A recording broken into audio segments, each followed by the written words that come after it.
grabar. Bueno, bien. Hola a todos, ¿cómo están? Bueno, acá les cuento que para mí esto es una novedad total.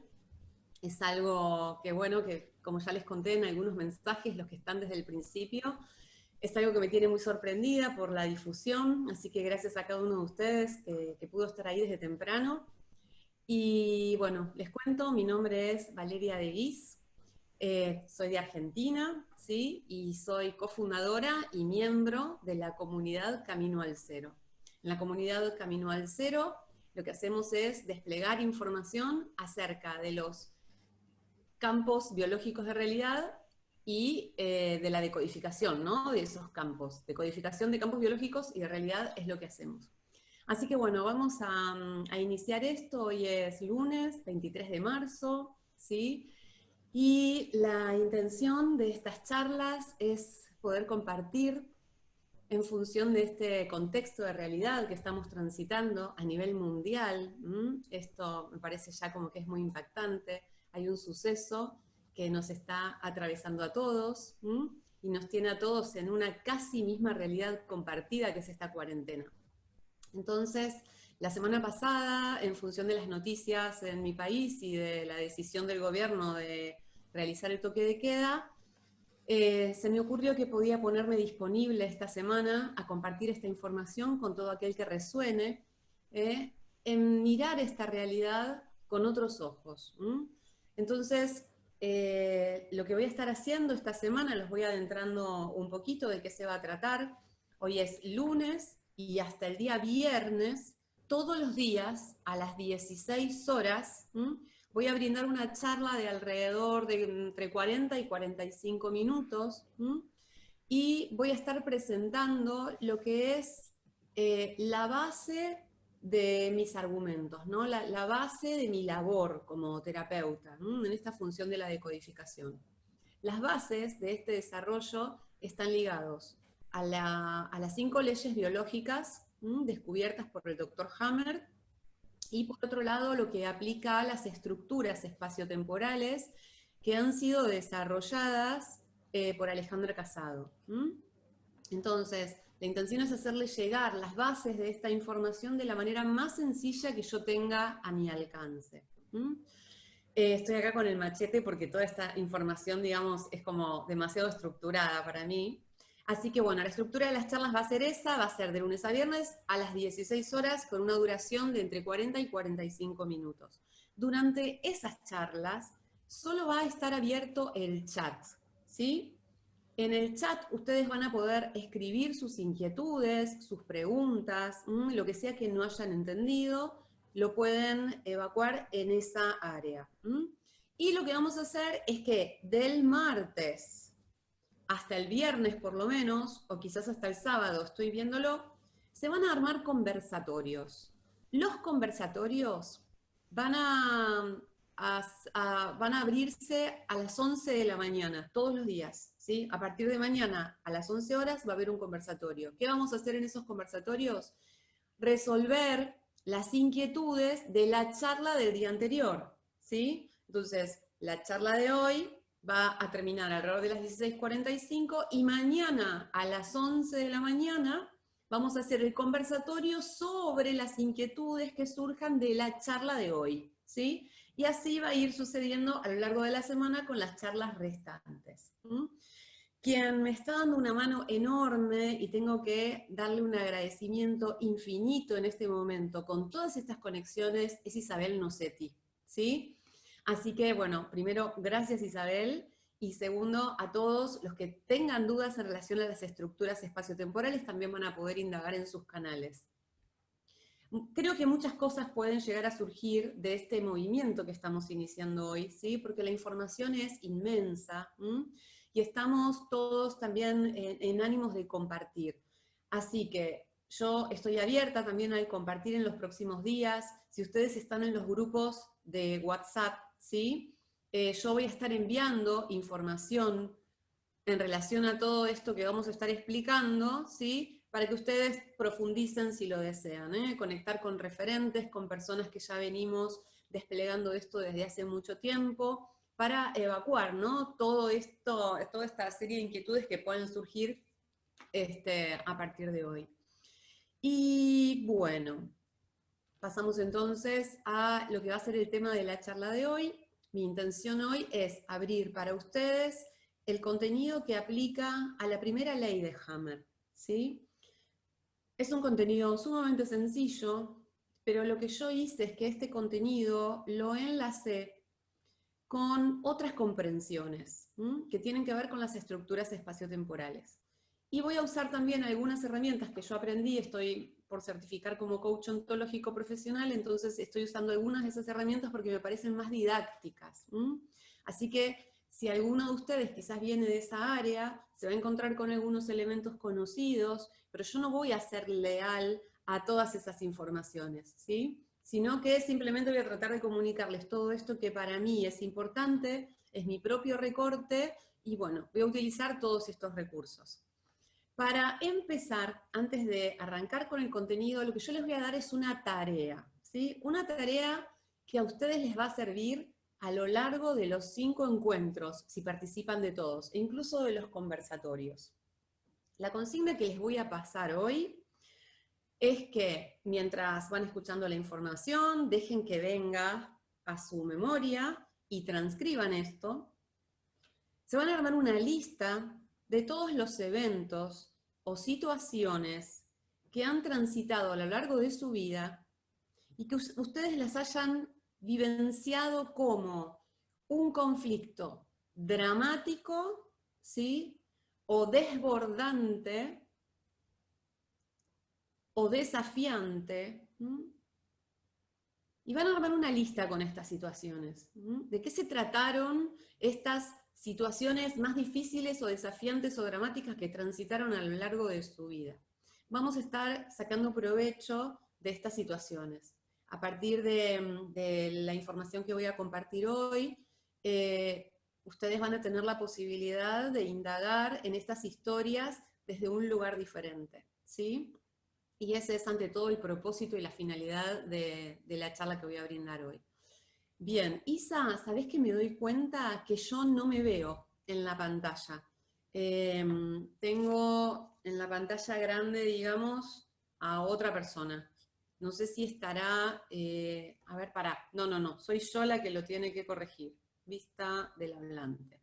Ah, cuando yo pongo vista del hablante, lo que me aparece es otra persona. Bueno, voy a ver si me quedo...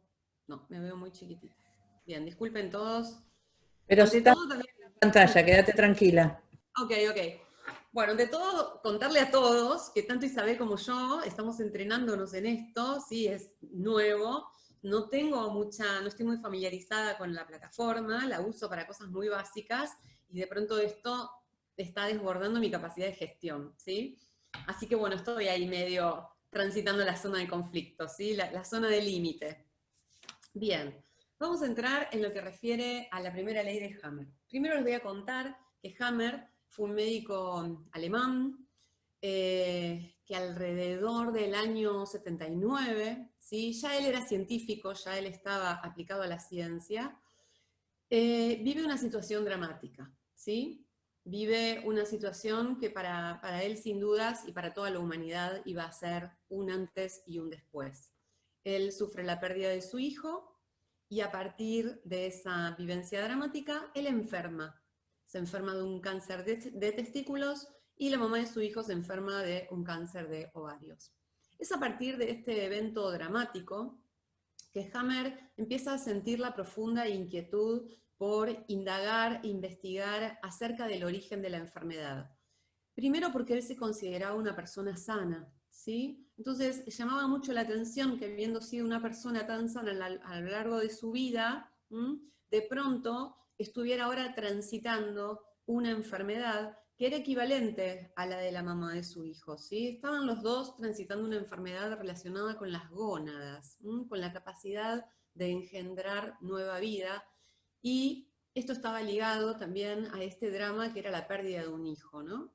Entonces, él se implica con la investigación de estos sucesos. Él ya trabajaba como oncólogo, empieza a investigar entre sus pacientes Y alrededor del año 1981, Hammer elabora lo que se conoce hoy como la primera ley biológica. Estas leyes se fueron desplegando entre el año 81 y la década del 90, pero el día de hoy están teniendo estas leyes un enorme despliegue y desarrollo a través de otros referentes en todo el mundo, ¿sí?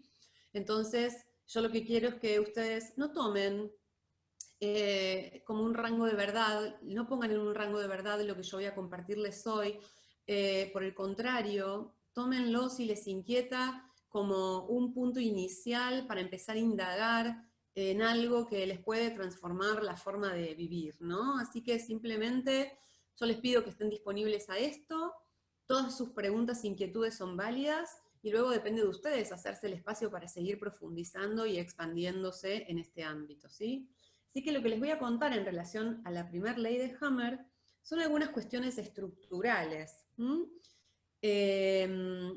Lo primero que yo les voy a mencionar es que Hammer era médico, era científico, entonces cuando él concibe al individuo, ¿sí? Lo concibe de una forma muy técnica, y él lo define como el conjunto de 3 niveles, ¿sí? El enlace de 3 niveles básicos. Acá es donde ustedes, si quieren, pueden empezar a tomar nota también. Yo no voy a escribir en el pizarrón con esto porque lo tengo ocupado con otra información.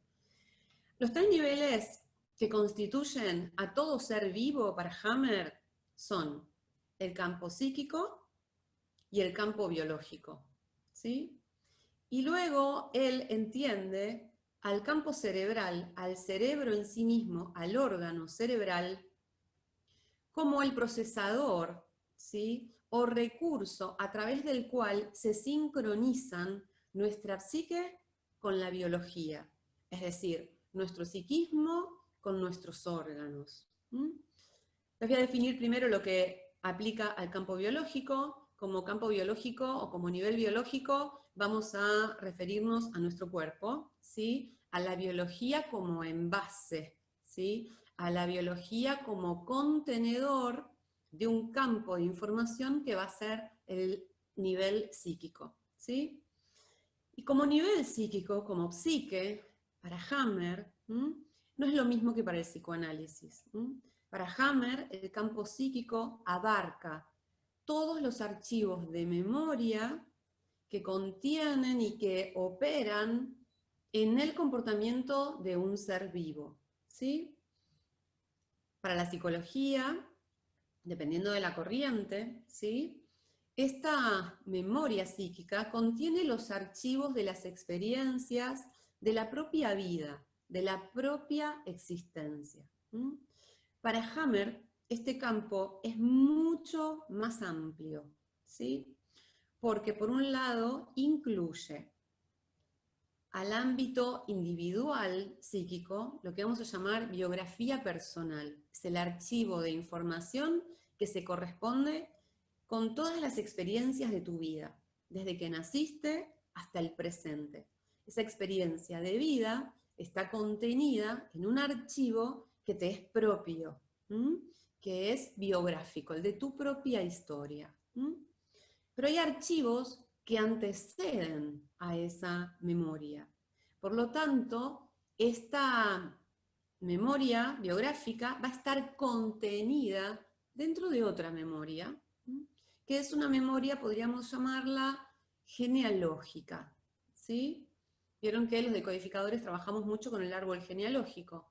Entonces, la genealogía va a aplicar a toda esa información que contiene las experiencias y formas de responder a la realidad de todos tus ancestros.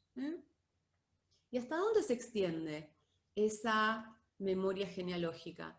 Y podríamos decir hasta el origen mismo del humano, ¿sí? Porque hay un punto donde los humanos pareciera que nos encontramos todos, ¿no? En el origen de la existencia como especie, ¿sí? Entonces vamos a tener la memoria biográfica, que aplica solamente a tu experiencia, la memoria genealógica, que aplica desde vos hacia atrás a todos tus ancestros, y luego va a estar lo que yo llamo la memoria biológica, que es otro gran conjunto que contiene a las otras dos. La memoria biológica es esa que está directamente enlazada al pulso vital. Por lo tanto, esa memoria biológica está ligada con el origen mismo de la vida, ya no solo con el origen mismo de los humanos como especie, sino que esta memoria biológica antecede a los humanos e incluye a todas las especies que existieron antes de los humanos, ¿sí? Entonces es una memoria, es un archivo que tiene su origen en el origen mismo de la vida, en el origen mismo de la vida sobre la Tierra. Como la vida emerge de un contexto que es la Tierra, esta memoria biológica está completamente conectada con el propósito de la Tierra, ¿sí? No solo la Tierra como un escenario, como un contexto dentro del cual nosotros resolvemos nuestras necesidades, sino que podríamos decir que casi es al revés, ¿no? La vida es un recurso del planeta, ¿sí? La vida es un recurso que la Tierra ha encontrado para darle curso, valga la redundancia, a su propia finalidad. No me interesa acá complicar más esto, ¿sí? Solamente estoy yendo para atrás, solamente para que puedas observar, ¿sí? Que cuando hablamos de psique no estamos hablando solamente de un contenido que aparece en tu mente y que podés asociar a una historia de tu vida, sino con algo mucho más profundo, ¿sí? Que va a prestarte recursos, estrategias de supervivencia que vas a llevar adelante a través de este vehículo que es nuestra biología, ¿sí? Entonces, lo que Hammer define entonces es que todo ser vivo está constituido por estos tres niveles. Ahora te queda más claro de qué se tratan estos tres niveles, ¿sí? Nivel biológico, concreto, como vehículo, como envase, como contenedor de, y psique, ¿sí? Que va a ser todo el contenido de información que va a determinar de alguna manera el cómo un ser vivo se expresa en la existencia, ¿sí? Cómo se relaciona incluso con su propio hábitat. Estos dos elementos, junto con el cerebro es el que va a sincronizar entonces la información psíquica y la va a enlazar con la biología y va a enlazar a ese envase con ese archivo de información. Vamos a tener acá el individuo, el ser vivo, conectándose de manera constante con un contexto, ¿sí? Entonces, para Hammer son tres niveles, pero podríamos incluir lo que sería este cuarto, que es el que da origen al ser vivo, pero bueno, no vamos a enroscarnos más con esto. Entonces, lo que Hammer plantea dentro de esta tríada es que todos los recursos que la psique le preste al individuo va a ser a los fines de que resuelva de manera efectiva la vida, ¿sí? Entonces, estos tres niveles funcionan de manera sincrónica. ¿Qué significa esto? Hammer plantea que cuando algo está sucediendo en el ámbito biológico, sincrónicamente hay algo que está aconteciendo a nivel psíquico, ¿sí? Y cuando algo está aconteciendo a nivel psíquico, también se va a estar manifestando a nivel del órgano o el comportamiento, ¿sí? Este es el segundo criterio de la primera ley de Hammer, ¿no? Él plantea la sincronía de estos tres niveles. Entonces, no existe tal cosa como que nuestro cuerpo esté enfermo, ¿sí? Y en nuestro psiquismo no haya activo ningún filtro, ningún archivo de información, ¿sí? Para que en nuestro vehículo biológico haya una manifestación física del tipo síntoma o enfermedad, implica que hay algo que a nivel psíquico también se está moviendo y se está procesando, ¿sí? Y cuando algo está sucediendo a nivel psíquico, vamos a decir, cuando algo nos tiene preocupados, ¿sí? Cuando estamos vivenciando una situación que la percibimos como algo dramático, en sincronía, también nuestra biología va a estar brindando respuesta a ese acontecimiento, ¿eh? Esto es sumamente importante tenerlo presente a partir de hoy. Por eso se los estoy compartiendo, porque esto es la estructura de todo ser viviente. Esto sucede de la misma forma en un humano como sucede en un león, ¿sí? Como sucede en una liebre. Todos operamos bajo este mismo parámetro. Bien, ¿cuál es el siguiente paso? Cuando Hammer plantea esta sincronía, ¿en función de qué la plantea? Hammer dice, el ser vivo está dentro de un hábitat, de un contexto donde tiene que dar respuesta. Por lo tanto, cuando el ser vivo da respuesta a una realidad determinada, lo hace con estos 3 niveles sincrónicamente. ¿Se entiende?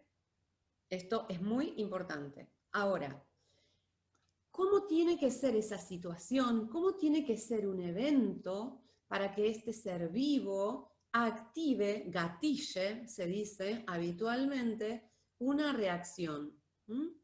Bien, vamos a hablar acá no de los eventos cotidianos, sino de los eventos excepcionales, de eso que Hammer define como bioshock, ¿sí?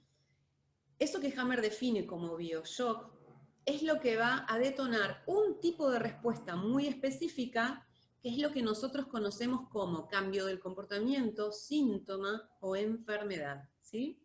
Nosotros tenemos un cambio de comportamiento, síntoma o enfermedad, lo que significa es que hay activo, se ha gatillado, ¿sí? Una forma especial de supervivencia. Porque ante todo, para Hammer, todo esto es una tecnología perfecta, ¿no es cierto? Y que cada decisión que toma dentro de la existencia es para mantenernos vivos. Esa sería como la ley cero, ¿no? Como la ley primera. ¿Para qué existe la vida, no?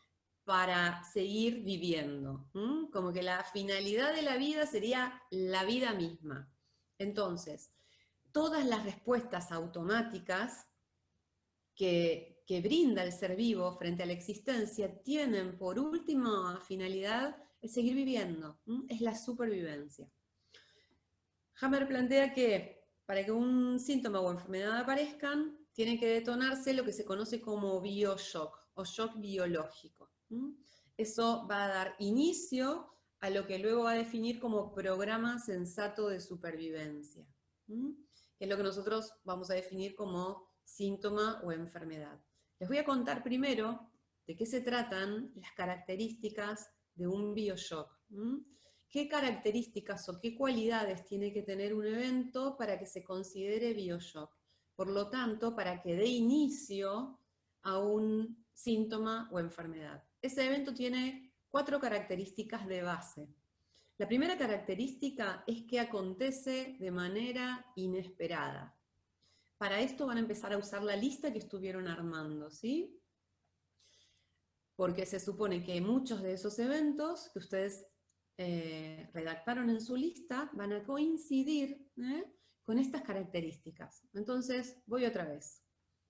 Primera característica, sucede de manera inesperada o sorpresiva, ¿sí? Es decir, el ser vivo no estaba anticipando este evento, ¿sí? Lo sorprende. Hammer dice, lo toma a contrapié, y ese a contrapié significa un montón de cosas. En segundo lugar, es que en función de, yo me voy hacia acá atrás, en función de las memorias, de lo que informen esas memorias al ser vivo, este evento puede transformarse en un evento dramático o no, ¿sí? Acá es donde cuando Hammer lo define como un evento dramático, ¿sí? Esa es la segunda característica, significa que de acuerdo a cómo ese ser vivo esté posicionado en la realidad y a las informaciones que tenga incluidas en sus archivos de memoria, ¿sí? Puede vivenciar esta situación como algo dramático, ¿sí? Frente a la separación dentro de un vínculo, muchos de nosotros podemos tomarlo como algo natural o cero conflictivo, y para otros puede ser algo dramático. ¿De qué va a depender ese nivel de dramatismo?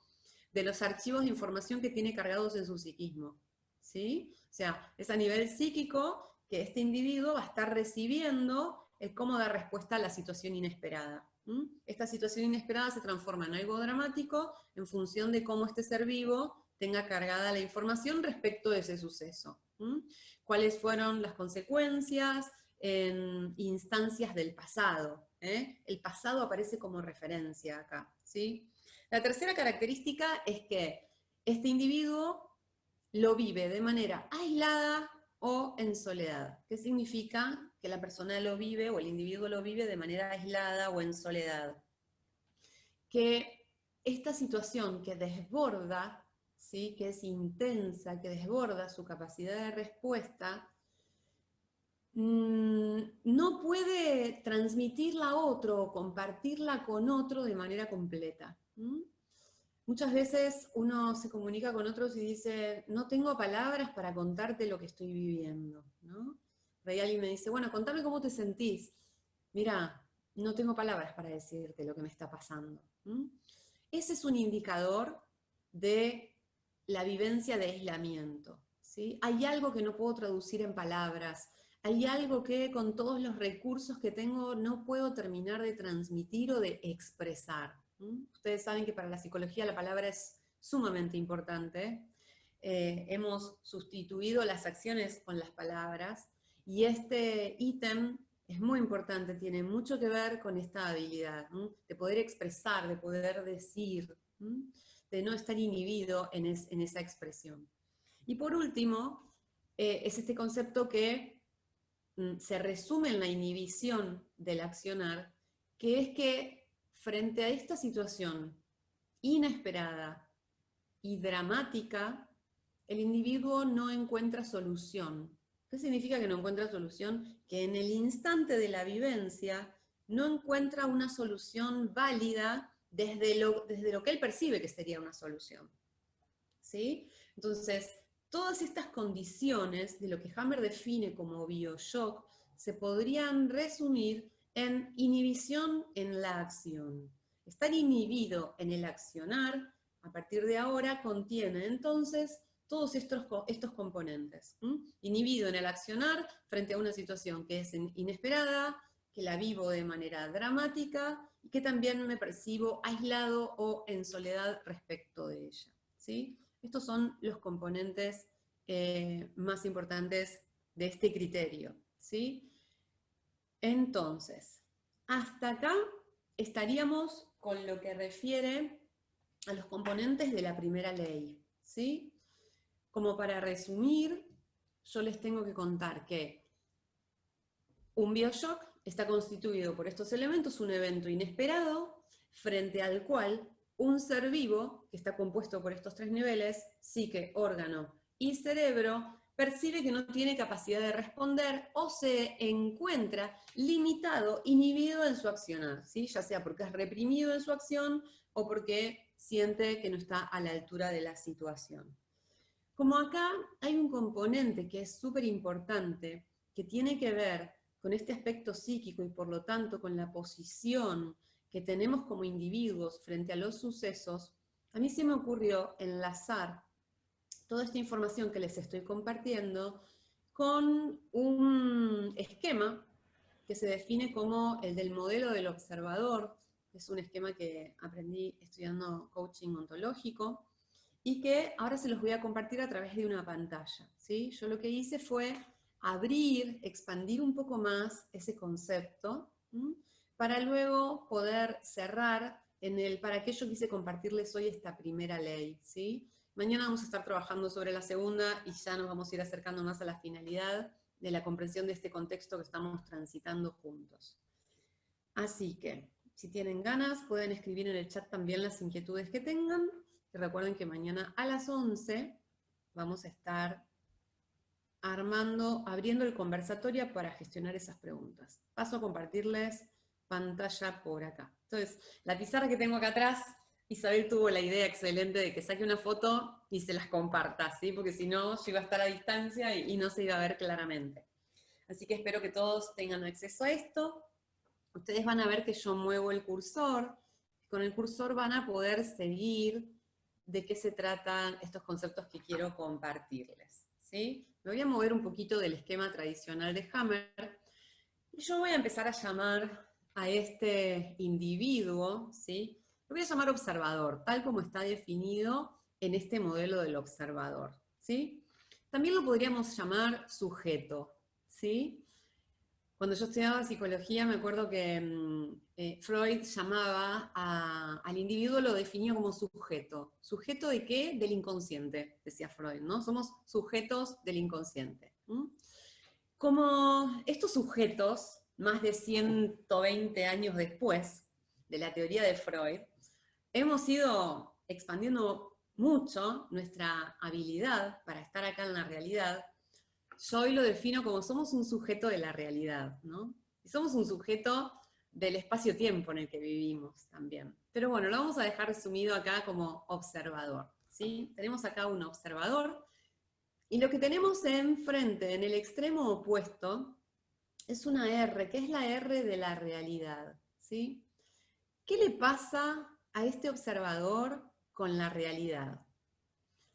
Hay un modelo de observador que percibe la realidad como el contexto, ¿sí? Estoy acá arriba de la R, el observador se levanta cada mañana y se encuentra con un contexto que para él es la realidad, ¿sí? ¿Qué características tiene este observador en relación a esta realidad? Primero se percibe separado de la realidad. De hecho, llamamos, bueno, las circunstancias que estamos viviendo, el contexto, el hábitat, el escenario de mi vida, ¿no es cierto? Es como que percibimos esa realidad como algo que está por fuera de nosotros, ¿sí? Que se arma desde un lugar que es ajeno a nuestra existencia. ¿Cuál es la mirada de este observador?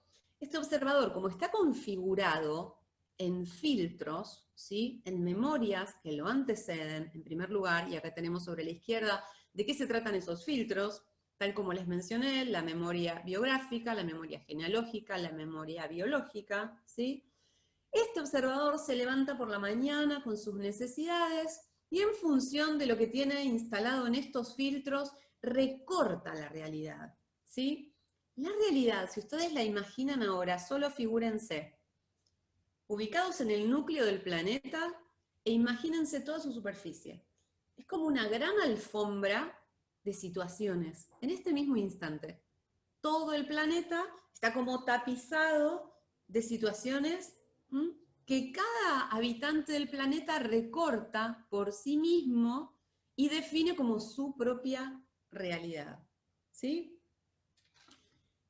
Este sujeto que se percibe separado de la realidad, muchas veces la percibe como que es algo que él tiene que transformar, muchas veces la percibe como en oposición, percibe la realidad como algo que está separado de él y que lo expone a diferentes niveles de amenaza, ¿sí?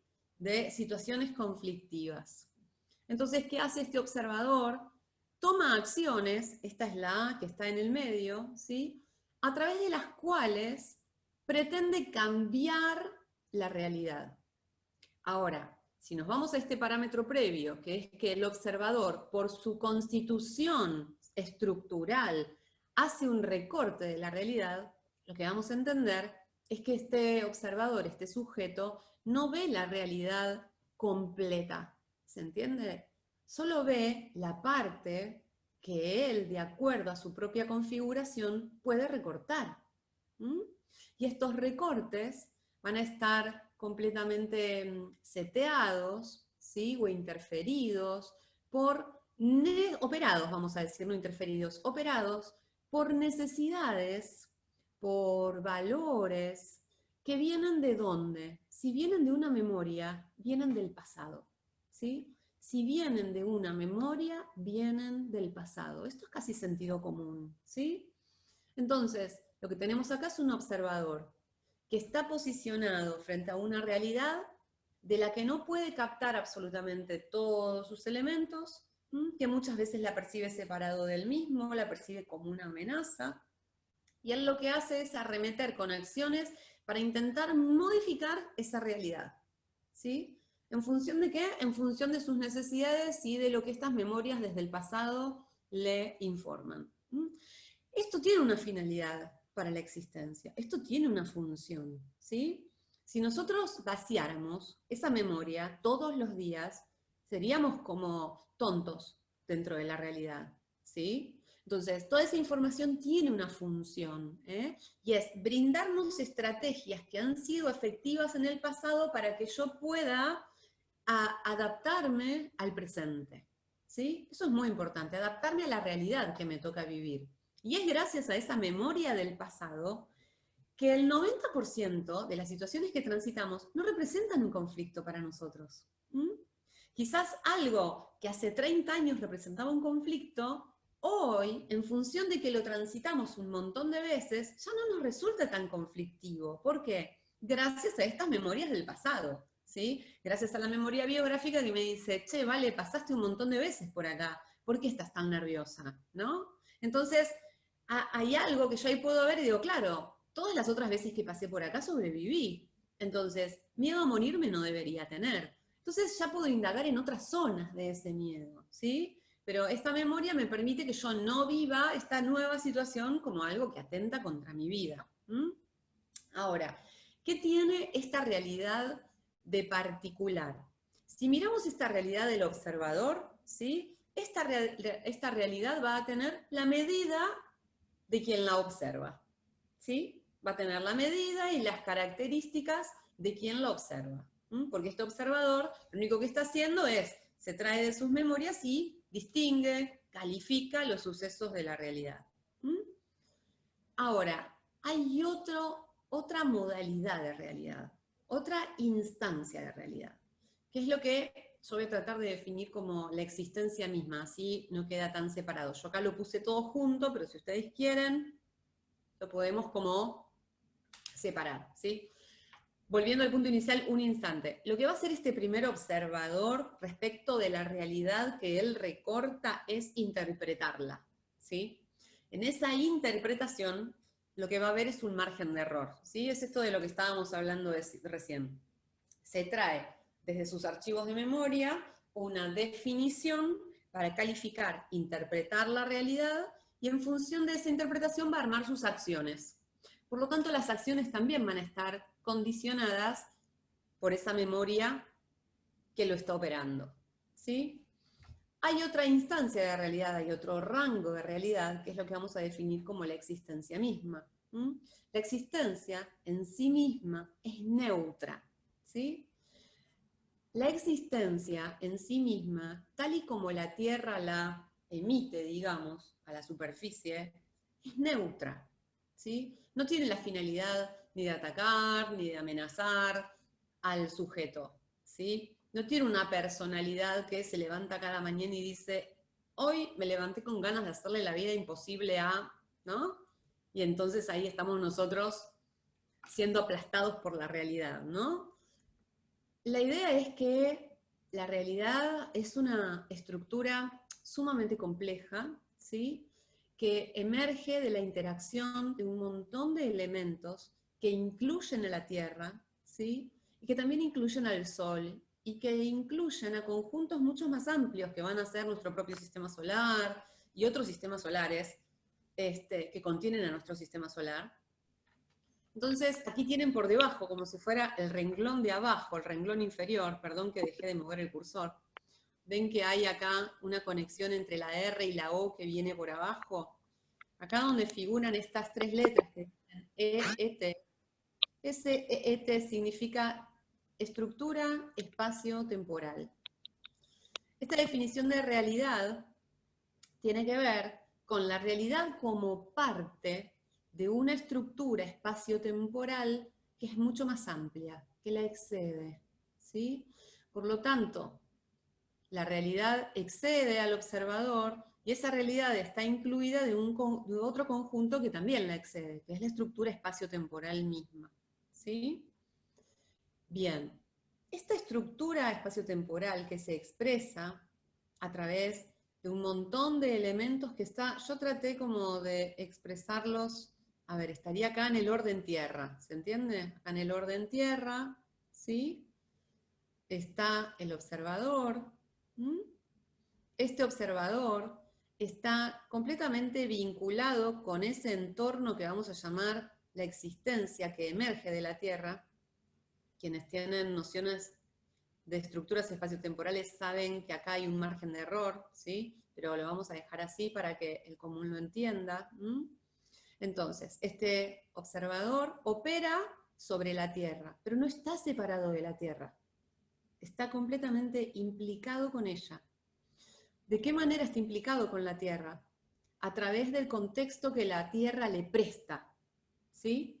Este observador lo va a recortar como realidad, pero en realidad es una gran alfombra de situaciones y circunstancias que son neutras, ¿sí? Son como un gran paquete de información con el que el ser vivo se encuentra y que en lugar de el observador transformar a esa realidad, es un paquete de información que como realidad va a transformar al sujeto, va a transformar al observador. ¿De qué manera? Bien, para esto es que funciona el ser vivo con estos tres niveles, ¿sí? O sea, el ser vivo se va a encontrar con una realidad que lo excede en su capacidad de gestión, y lo que va a hacer este observador cuando empezamos a entender esta estructura es, en lugar de luchar con la realidad, es hacer un espacio de disponibilidad para dialogar con la realidad. En la medida que este observador, como antena de la Tierra, abre un espacio para dialogar con su realidad, sintiéndose un elemento más de esta realidad, lo que esa disponibilidad va a generar es que tanto a nivel psíquico como biológico pueda captar más elementos de los que antes recortaba desde el pasado. ¿Sí?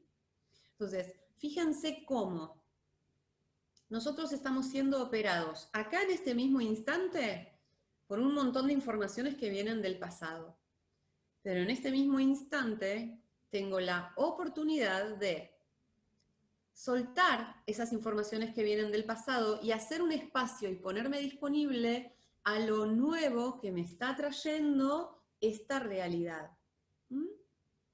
Cuando yo asumo esto como un aspecto estructural de mi propia existencia, empieza a activarse en nosotros un proceso que va a ser de pura actualización, ¿sí? Cuando nosotros ingresamos en un proceso de actualización, ya no dialogamos solamente con el pasado, ¿sí? Ya no estamos en el circuito cerrado de, en esta situación presente, le pregunto a mi pasado qué respuesta tengo a mi alcance, me trae una respuesta y yo respondo a la realidad. Porque ¿qué sucede la mayoría de las veces cuando actuamos de esa forma? Que no nos alcanzan las respuestas que tenemos, o no nos alcanzan o no son suficientes para terminar de gestionar esa situación presente. ¿Con qué tiene que ver eso? Con que el contexto nos trae a cada instante elementos que son novedosos, cada instante es nuevo. Entonces yo no puedo usar el presente para resolver el pasado. ¿Sí? Eso es lo que le pasa a este observador que está en la línea de arriba, ¿no? El que se siente amenazado, ¿qué va a hacer? Ese observador que se siente separado de la realidad va a intentar usar la realidad y el presente, ¿para qué? Para resolver lo que tiene pendiente del pasado.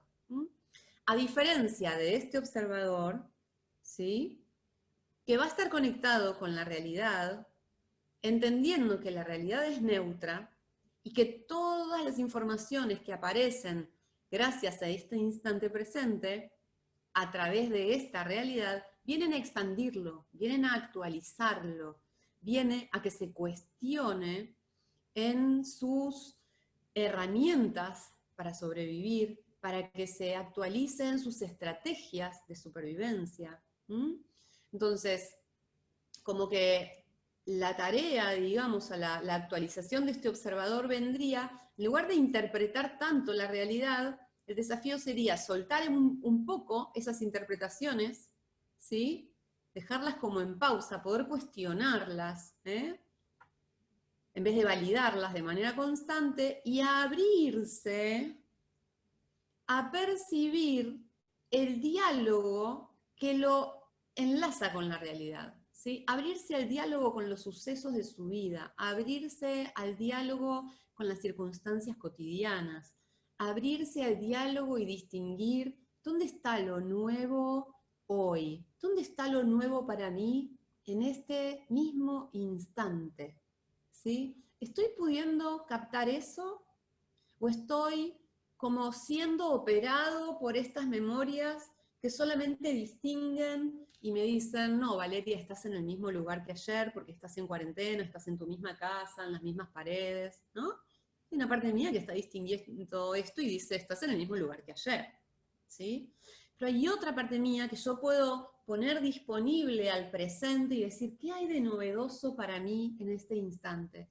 ¿Qué hay de novedoso que me permita en este mismo instante expandirme, captar un elemento más que no está grabado en mi memoria, ¿sí? Pero que si yo logro captarlo va a estar incluido en esa memoria mañana. ¿Mm? Por lo tanto, mañana, si yo puedo incluir todo lo novedoso que me prestaron los instantes de hoy, voy a tener una mirada nueva, ¿sí? Actualizada. Esa sería un poco la propuesta de tomar este mapa del observador y en lugar de utilizarlo dentro de un contexto limitado, que es mi propio hábitat, ¿sí? Incluirlo en un contexto que lo excede, pero que lo puede conectar con el futuro, ¿sí? En lugar de dialogar con el pasado, que es algo que hacemos de manera automática, la oportunidad que tenemos es la de conectar con el futuro. Bien, parte de la propuesta es asumirnos un elemento de la tierra, ¿sí? Asumirnos un recurso de la tierra, ¿sí? Cuando yo me asumo recurso de la tierra, estoy ubicado en un parámetro que ahora me contiene, ¿sí? Me contiene como función. Si ustedes piensan a la Tierra como organismo, van a poder observar que la Tierra es un elemento, es un organismo inteligente, es un organismo que todo el tiempo se está actualizando, es un organismo que está conectada con su propio eje, por eso gira todos los días sobre sí misma, pero también es un organismo que está conectado con un sistema que es el sistema solar, por eso gira alrededor del Sol una vez al año, ¿no? Es una vuelta al año. Entonces, poder percibirnos como parte de esa estructura espacio-temporal, abrirnos nomás a eso, nos va a prestar una mirada un poco más amplia de los sucesos que sean que nos toque transitar. Bien, con esta información estaría llegando al final. Observo recién ahora que van 48 minutos y no quería extenderme más de 40, así que les pido disculpas por la demora. Me quedaron algunos conceptos quizás por abrir, pero mañana va a estar el conversatorio a las 11 de la mañana, ¿sí? Esta información va a ser grabada, fue grabada y la voy a estar subiendo a YouTube en los próximos días. No creo que sea en lo inmediato. Y bueno, todas las preguntas que dejen en el chat las voy a estar leyendo para el día de mañana y voy a estar respondiéndolas a lo largo del conversatorio, que va a durar 40 minutos, ¿saben? Tuve que realizar ese cambio porque, bueno, es mucho lo que está aconteciendo y me siento como un poco desbordada, así que voy a respetar mi capacidad de respuesta durante esta semana, tanto para las charlas como para el conversatorio, especialmente va a ser de 40 minutos. Les voy a pasar a través de todos los grupos de WhatsApp los enlaces en cuanto los tenga, ¿sí? Y si ustedes quieren compartir con otras personas, como están casi todos los grupos llenos, también voy a armar un nuevo enlace y ustedes pueden compartir y meter a las personas ahí dentro, ¿sí? Así que, bueno, muchísimas gracias por seguirme hasta acá, por acompañarme. Gracias, Isabel. ¿Querés decir algo? Sí, quisiera decir, en caso de que no hayan podido poner las preguntas para el conversatorio y no puedan entrar, ¿qué medio podés habilitar para que te la envíen y poder verlas? Eso. Ah, y bueno, y vos qué decís, podría ser el mail, ¿sí? Podría ser el mail o un WhatsApp, no sé, o el WhatsApp privado tuyo va a ser demasiado por ahí. No sé, vos verás El que... WhatsApp no va a poder ser. No, Les voy o el mail, habilitar lo que te parezca con... Aquí les pongo. Mi dirección de mail es valerie.deguis@gmail.com. ¿Sí? Acá se los mando. Está al final del chat. Valerie, con I latina, Igual ¿no? también los puedes poner en los grupos. Sí, genial, dale, gracias, Isa. Bueno, muchísimas gracias a todos. Disculpen las desprolijidades y la demora. Soy primeriza en esto. Un abrazo, nos vemos mañana. Chau, chau.